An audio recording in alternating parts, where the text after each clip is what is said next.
Hi friends, ಎಲ್ರಿಗೂ ನಮಸ್ಕಾರ. Welcome back to Jyoti Kannada vlogs. Ugadi ಹಬ್ಬಕ್ಕೆ ಎಲ್ಲ ಕ್ಲೀನಿಂಗ್ ನಡೀತಾ ಇದೆ ನಮ್ಮ ಮನೇಲಿ. ನೈಟೇ ನಮ್ಮ ಮನೇಲಿ ಹೊರಗಡೆ ಪಾರ್ಕಿಂಗ್ ಎಲ್ಲ ಕ್ಲೀನ್ ಮಾಡಿಕೊಡ್ತಾ ಇದ್ದಾರೆ ನನ್ನ ಮಗ, ನಮ್ಮ ಮನೆಯವರು. ಬೆಳಗ್ಗೆ ಒಳಗಡೆ ಕ್ಲೀನ್ ಮಾಡ್ಕೊಳ್ಳೋಣ ಅಂತ ರಾತ್ರಿಯೇ ಮನೆ ಹೊರಗಡೆ ಎಲ್ಲ ಕ್ಲೀನ್ ಮಾಡ್ತಿದ್ದಾರೆ. ನನ್ನ ಮಗ ನೋಡಿ, ನಾನು ಮಾಡ್ತೀನಿ ಅಂತ ಅವನು ಬಟ್ಟೆ ತೊಗೊಂಡು ಎಲ್ಲ ಒರೆಸ್ತಾ ಇದ್ದಾನೆ. ಸಾಕು ಬಿಡು ಪುಟಾಣಿ, ನಾವು ಮಾಡ್ಕೊತೀವಿ, ಅಕ್ಕ ಎಲ್ಲ ಆಲ್ರೆಡಿ ಮಾಡಿದ್ದಾಳೆ.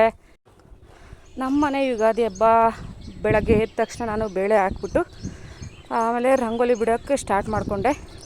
ಒಬ್ಬಟ್ಟು ಮಾಡೋಕ್ಕೆ ಬೇಳೆ ಬೇಯ್ತಾ ಇರಲಿ, ಅಷ್ಟರೊಳಗಡೆ ರಂಗೋಲಿ ಹಾಕ್ಬಿಟ್ಟು ಹೋಗೋಣ ಅಂದ್ಕೊಂಡು ಮುಗಿಸ್ಕೊಂಡೆ. ವಾವ್, ಸಖತ್ತಾಗಿ ಬಂತಲ್ಲ ರಂಗೋಲಿ.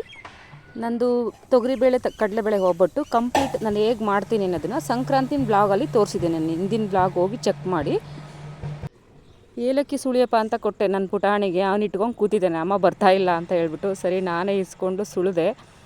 ಮನೇಲಿ ಎಲ್ಲ ನಮ್ಮ ಮನೆಯವರು ಹೊರಗಡೆ ಕಟ್ಕೊಂಬಂದರು. ಈಗ ದೇವ್ರ ಮನೆಗೆ ಕಟ್ತಾ ಇದ್ದಾರೆ. ಲಾಸ್ಟ್ ಟೈಮ್ ಶಿವರಾತ್ರಿ ಬ್ಲಾಗೆಲ್ಲ ನನ್ನ ಮಗಳು ಕಟ್ಟಿದ್ಲು, ಅವರು ಡ್ಯೂಟಿ ಇತ್ತವತ್ತು. ಇವತ್ತು ಯುಗಾದಿ ಆದ್ದರಿಂದ ರಜಾ ಕೊಟ್ಟಿದ್ದಾರೆ ಅವ್ರಿಗೆ. ನಮ್ಮ ಗಣೇಶ್ಗೆ ನಮ್ಮ ಮನೆಯವರು ಹರಳೆಣ್ಣೆ ಸ್ವಲ್ಪ ಬಿಸಿ ಮಾಡಿಕೊಂಡು ಹಚ್ಚಕ್ಕೆ ಸ್ಟಾರ್ಟ್ ಮಾಡಿದ್ರು. ಸುಮ್ಮನೆ ಅಳ್ತಾನೆ ಇಲ್ಲ ನಮ್ಮ ಪಾಪ, ಸುಮ್ಮನೆ ಹಚ್ಚಿಸ್ಕೊತಾ ಇದ್ದಾನೆ. ಲಾಸ್ಟ್ ಇಯರು ಹಚ್ಚಿಸ್ಕೊಂಡಿದ್ದ, ಸ್ವಲ್ಪ ಇರಿಟೇಟ್ ಆಗ್ತಿದ್ದ ಆ ಎಣ್ಣೆನ ಅಂತ. ಈ ವರ್ಷ ಸುಮ್ಮನೆ ಆರಾಮಾಗಿ ಹಚ್ಚಿಸ್ಕೊತಾ ಇದ್ದಾನೆ. ಬಿಸಿಲು ಚೆನ್ನಾಗಿತ್ತಲ್ವಾ, ಸೊ ಸ್ವಲ್ಪ ಮುಂಚೆನೇ ಹಚ್ಬಿಟ್ರೆ 1 ಅವರ್ ಬಿಸಿಲಲ್ಲಿ ಆಟ ಆಡ್ಕೊಂಡು ಓಡಾಡ್ಕೊಂಡು ಇರ್ತಾನೆ. ಬಿಸಿಲಿಗೆ ನಮ್ಮನೆ ಆಚೆನೇ ಹೋಗಂಗಿಲ್ಲ, ನಮ್ಮನೆ ಒಳಗಡೆ ಬರ್ತಾಯಿದೆ ಬಿಸಿಲು. ಬೆಳಗ್ಗೆ 7 ಗಂಟೆಗೆ ಒಳಗಡೆ ಬರೋಕ್ಕೆ ಸ್ಟಾರ್ಟ್ ಆಗುತ್ತೆ.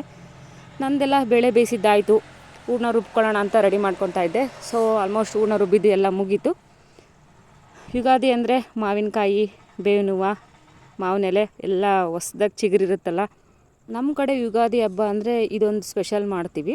ಈ ಬೇವಿನ ಹೂವು ಎಲ್ಲ ತೆಗೆದು ಅದ್ರ ಹೂವು ಎಲ್ಲ ಇದರೊಳಗಡೆ ಕಡಲೆ ಒಳಗಡೆ ಹಾಕ್ತೀವಿ. ಸ್ವಲ್ಪ ಕಡಲೆಪಪ್ಪು, ಸ್ವಲ್ಪ ಬೇವಿನ ಹೂವು, ಸ್ವಲ್ಪ ಕೊಬ್ಬರಿ, ಸ್ವಲ್ಪ ಬೆಲ್ಲ ಪುಡಿ ಮಾಡಿ ಹಾಕಿರ್ತೀವಿ. ತುಂಬ ಚೆನ್ನಾಗಿರುತ್ತೆ ತಿನ್ನೋಕ್ಕೆ. ಇದು ನಮಗೊಂದು ತಿಂಗಳಾದ್ರೂ ಸ್ಟೋರ್ ಮಾಡಿ ಇಟ್ಕೊಂಡು ತಿನ್ಬೋದು. ಬಟ್ ಅಷ್ಟೊಂದು ಮಾಡ್ಕೊಳಕ್ಕೆ ಹೋಗಲ್ಲ. ಒಂದು ವಾರದಲ್ಲಿ ಖಾಲಿ ಆಗಿಬಿಡುತ್ತೆ. ಎಲ್ಲರೂ 2 ಸ್ಪೂನ್ ಅಂದ್ರೂ ಒಂದು ವಾರದಲ್ಲಿ ಖಾಲಿ ಆಗಿಬಿಡುತ್ತೆ. ಬಟ್ ತುಂಬ ಚೆನ್ನಾಗಿರುತ್ತೆ. ಇದು ವರ್ಷಕ್ಕೊಂದೇ ಸಲ ನೋಡಿ, ಯುಗಾದಿ ಹಬ್ಬದಲ್ಲೇ ನಾವು ಮಾಡ್ಕೊಳ್ಳೋದು, ಇನ್ನು ಯಾವಾಗಲೂ ಮಾಡಲ್ಲ. ಆದರೆ ಇದನ್ನು ನಾವು ಮಡಿಯಿಂದಲೇ ಮಾಡೋದು. ದೇವ್ರ ಪೂಜೆಗೆ ಇಡೋದ್ರಿಂದ ಸ್ನಾನ ಮಾಡ್ಕೊಂಡು ಬಂದು ಒಂದು ಕಾಫಿನೂ ಕುಡಿಯಲ್ಲ. ಆ ಥರ ಮಡಿಯಿಂದ ಬಂದು ಎಲ್ಲ ಅಡುಗೆನೂ ಅಷ್ಟೇ ಮಡಿಯಿಂದ ಮಾಡಿ ದೇವ್ರಿಗೆ ಎಡೆ ಇಡೋದು.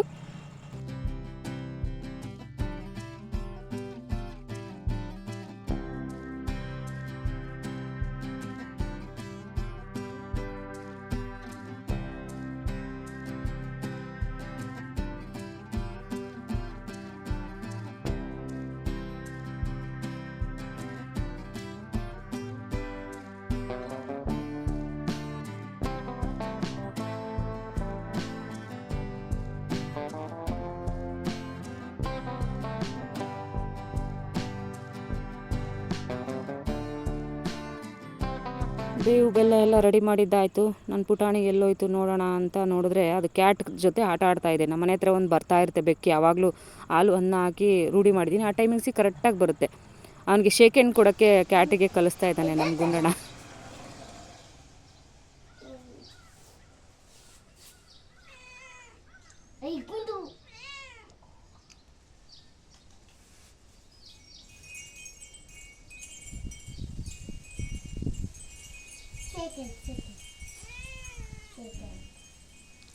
ನಮ್ಮ ಮನೆಯವ್ರು ಏನು ಮಾಡ್ತಾ ಇದ್ದಾರೆ ಒಂಚೂರು ನೋಡೋಣ. ಒಳಗೆ ಹೋಗಿ ಸ್ನಾನ ಮಾಡ್ಕೊಂಡು ಬಂದರು ಅನಿಸುತ್ತೆ. ಹೆಲ್ಪ್ ಮಾಡ್ತಾರೆ ಅವರು, ಪಾಪ ಅಡುಗೆಗೆಲ್ಲ ಹೆಲ್ಪ್ ಮಾಡ್ತಾರೆ.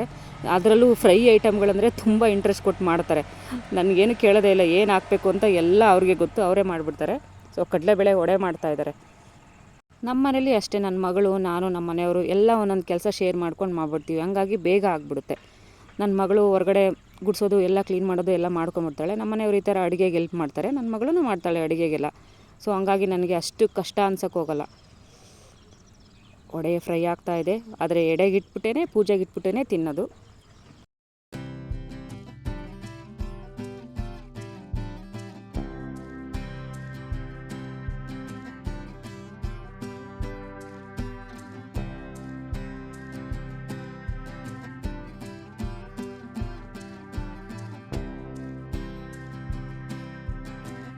ಸೊ ನಮ್ಮ ಮನೆಯವ್ರು ವಡೆ ಮಾಡ್ಕೋತಾ ಇದ್ರಲ್ಲ ಒಂದು ಕಡೆ, ನಾನು ಇನ್ನೊಂದು ಕಡೆ ಒಬ್ಬಟ್ಟು ಮಾಡ್ಕೊಂಬಿಡೋಣ ಅಂದ್ಕೊಂಡು ಸ್ಟಾರ್ಟ್ ಮಾಡಿಕೊಂಡೆ. ಹೂರ್ಣ ಎಲ್ಲ ರುಬ್ಬಿಟ್ಟಿದ್ನಲ್ಲ, ಆವಾಗಲೇ ಉಂಡೆ ಕಟ್ಕೊಂಡು ಪೂಜೆಗೆಲ್ಲ ಇಡಬೇಕಲ್ಲ. ವಡೆ ಒಬ್ಬಟ್ಟು ನಾವೇನೇನು ಮಾಡಿರ್ತೀವೋ ಅದೆಲ್ಲ ಮಡಿಯಿಂದ ಮಾಡಿರ್ತೀವಿ. ಸೊ ಅದನ್ನೆಲ್ಲ ಅನ್ನ ಸಾರು ಪ್ರತಿಯೊಂದೂ ನಾವು ಪೂಜೆಗೆ ಇಟ್ಬಿಟ್ಟೇ ಆಮೇಲೆ ಊಟ ಮಾಡ್ಕೊಳ್ಳೋದು. ಈ ಹಬ್ಬಗಳಲ್ಲಂತೂ ಹೆಣ್ಮಕ್ಳಿಗೆ ಎಷ್ಟು ಕೆಲಸಗಳೆಲ್ಲ ಎಷ್ಟು ಮಾಡಿದ್ರೂ ಮುಗಿಯಲ್ಲ. ಜೊತೆಗೆ ಈ ಥರ ಮನೆಯವರೆಲ್ಲ ಒಂದೊಂದು ಕೆಲಸ ಶೇರ್ ಮಾಡೋದ್ರಿಂದ ಅಷ್ಟು ಕಷ್ಟ ಅನಿಸಲ್ಲ. ನನ್ನ ಮಗಳು ಎಲ್ಲಾದ್ರೂ ನೋಡೋಣ, ಸೊ ಹೂವು ಕಿತ್ಕೊಂಬರಕ್ಕೆ ಹೋಗಿರ್ಬೇಕು. ನಾನು ಹೂವು ಕಿತ್ತಿರಲಿಲ್ಲ ಇನ್ನೂ, ಪೂಜೆಗೆ ಹೂವು ಬೇಕಲ್ಲ. ನಮ್ಮ ಮನೇಲಿ ನನಗೆ ಸಾಕಾಗುವಷ್ಟು ಹೂವು ಬಿಡುತ್ತೆ ರೀ. ನಾನು ಹೂವು ತೊಗೊಳೋದೇ ತುಂಬ ದಿನ ಆಗೋಯ್ತು. ನಾವು ಹೊಸ ಮನೆಗೆ ಬಂದಮೇಲೆ ಹೂವಿನ ಗಿಡ ಹಾಕಿ ಒಂದು ಸ್ವಲ್ಪ ದಿನಕ್ಕೆ ಹೂವು ಬಿಡೋಕ್ಕೆ ಸ್ಟಾರ್ಟ್ ಆಯಿತು. ಎಷ್ಟು ಸಕ್ಕದಾಗಿ ಬಿಟ್ಟಿದೆ. ಕಲರ್ ದಾಸವಾಳಗಳೆಲ್ಲ ಹೆಚ್ಚಾಗುತ್ತೆ, ಎಲ್ಲಿಡಲಿ ಅನ್ನೋ ಥರ ಅಷ್ಟೊಂದು ಹೂವು ಬಿಟ್ಟಿದೆ. ನನ್ನ ಮಗಳು ಎಲ್ಲ ಹೂವು ಕಿತ್ಕೊಂಡು, ಸೊ ನನ್ನ ಮಗಳೂ ನಮ್ಮ ಮನೆಯವರು ಇವಾಗ ಪೂಜೆಗೆ ರೆಡಿ ಮಾಡ್ಕೋತಾರೆ. ನಾನು ಮಿಕ್ಕಿದ್ದೇನು ಅಡುಗೆಗಳಿದೆ ಅಡುಗೆಗಳನ್ನ ಮುಗಿಸ್ಕೊತೀನಿ.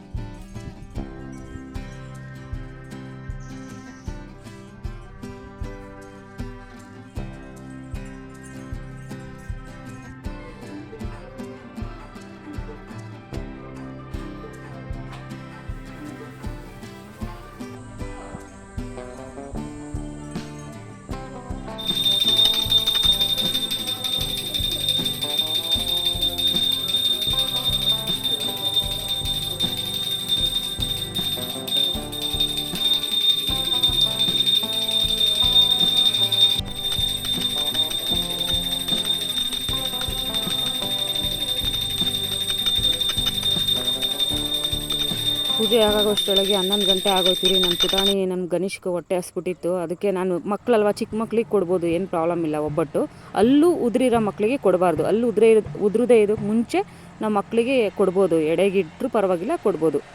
ನಮ್ಮ ಪುಟಾಣಿ ತಿನ್ನೋಕ್ಕೆ ಸ್ಟಾರ್ಟ್ ಮಾಡ್ತು. ಚೆನ್ನಾಗಿದೆ ಅಂತ ಹೇಳ್ತಾಯಿದ್ದೆ ನೋಡಿ.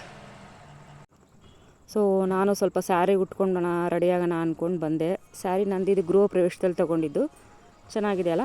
ಸೊ ಮಲ್ಲಿಗೆ ಹೂವು ಸಿಕ್ಕಿತ್ತು ನನಗೆ, ಸೂಜಿ ಮಲ್ಲಿಗೆ ಹೂವು ನಮ್ಮ ಪಕ್ಕದ ತೋಟದವರೇ ಕೊಟ್ಟಿದ್ದರು.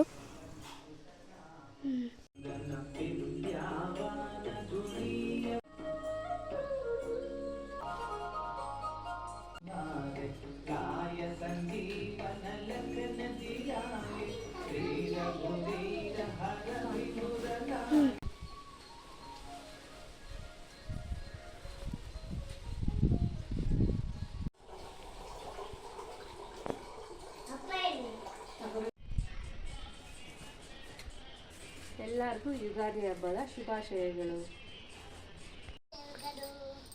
ಎಲ್ಲರಿಗೂ ಅಲ್ಲಿ ಎಲ್ಲರಿಗೂ ಯುಗಾದಿ ಹಬ್ಬದ ಶುಭಾಶಯಗಳು. ಅಲ್ಲಿ ನೋಡ್ಕೊಂಡು ಹೇಳು. ಸೊ ಪೂಜೆ ಎಲ್ಲ ಆಗೋಯ್ತು. ಊಟ ಮಾಡೋಣ, ಲೇಟ್ ಆಯಿತು, 11 ಗಂಟೆ ಆಗೋಯ್ತಲ್ಲ. ಎಲ್ಲ ಜೋಡಿಸೋಣ ಅಂದ್ಕೊಂಡು ಎಲ್ಲ ಜೋಡಿಸ್ಕೊತಾ ಇದ್ದೀನಿ.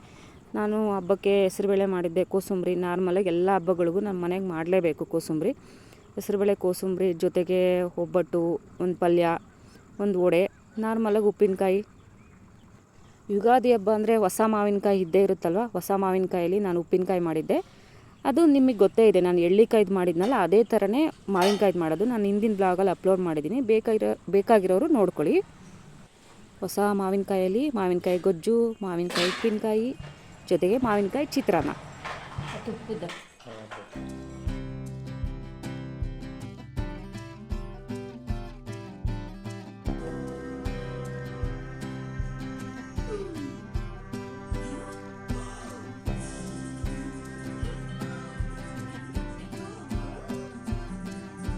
ನಮ್ಮ ಗಣೇಶ್ಕನ ನಮ್ಮ ಮನೆಯವರು ಆಟ ಆಡಿಸ್ಕೊತೀನಿ, ನೀವು ಹೋಗಿ ಬನ್ನಿ ಅಂತಂದರು. ಪಕ್ಕದ ಮನೆಯವರು ನಾವು ಎಲ್ಲ ದೇವಸ್ಥಾನಕ್ಕೆ ಹೋಗ್ಬಿಟ್ಟು ಹಂಗೆ ಮೆಟ್ರೋಗೆ ಹೋಗೋಣ, ಅವ್ರು ಸ್ವಲ್ಪ ಶಾಪಿಂಗ್ ಇದೆ ಅಂತ ಹೇಳ್ಬಿಟ್ಟು ಕರ್ಕೊಂಡೋದ್ರು. ವೆಂಕಟೇಶ್ವರನ ದೇವಸ್ಥಾನಕ್ಕೆ ಹೋಗಿ ದೇವ್ರಿಗೊಂದು ನಮಸ್ಕಾರ ಹಾಕ್ಕೊಂಡು ಮೆಟ್ರೋಗೆ ಹೊರಟ್ವಿ. ದೇವ್ರ ದರ್ಶನ ಎಲ್ಲ ತುಂಬ ಚೆನ್ನಾಗಾಯಿತು. ವೆಂಕಟೇಶ್ವರನ ದೇವಸ್ಥಾನ ತುಂಬ ಚೆನ್ನಾಗಿದೆ, ಹೋದರೆ ಒಂದು ಮನಸ್ಸಿಗೆ ಸಮಾಧಾನ, ಅಷ್ಟು ಚೆನ್ನಾಗಿತ್ತು. ಸಂಜೆ ಹೋಗಿದ್ದರಿಂದ ಅಷ್ಟು ರಶ್ ಇರಲಿಲ್ಲ, ಆರಾಮಾಗಿತ್ತು ದರ್ಶನ, ನಮ್ಗೆ ಆರಾಮಾಗಾಯಿತು.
ನನ್ನ ಈ ವಿಡಿಯೋ ಯಾರು ಹೊಸೊಬ್ರು ನೋಡ್ತಾ ಇದ್ದೀರಾ, ಸಬ್ಸ್ಕ್ರೈಬ್ ಆಗದೆ ನೋಡ್ತಾ ಇರೋರು ಪ್ಲೀಸ್ ಸಬ್ಸ್ಕ್ರೈಬ್ ಮಾಡ್ಕೊಂಡು ನೋಡಿ.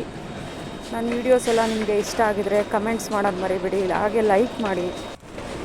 ಮೆಟ್ರೋದಲ್ಲಿ ನಾನೇನು ಶಾಪಿಂಗ್ ಮಾಡಲಿಲ್ಲ, ಜಸ್ಟ್ ಅವ್ರು ಕರೆದ್ರು ಅಂತ ಹೋಗಿದ್ದೆ. ಆದರೂ ಅವರು ಮನೆ ಒರೆಸೋದನ್ನ ತೊಗೊಂಡ್ರು. ನನಗೂ ಹೇಳಿದ್ರು ಈ ಥರ ತಗೋ ಚೆನ್ನಾಗಿರುತ್ತೆ ಅಂತ.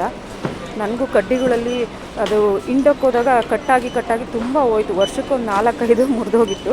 ಸೊ ಹಂಗಾಗಿ ಮನೆ ಒರೆಸೋದನ್ನ ತೊಗೊಂಡೆ. ಸ್ವಲ್ಪ ಕಡಿಮೆಗೆ ಸಿಕ್ತು, 600ಗೆಲ್ಲ ಸಿಕ್ತು.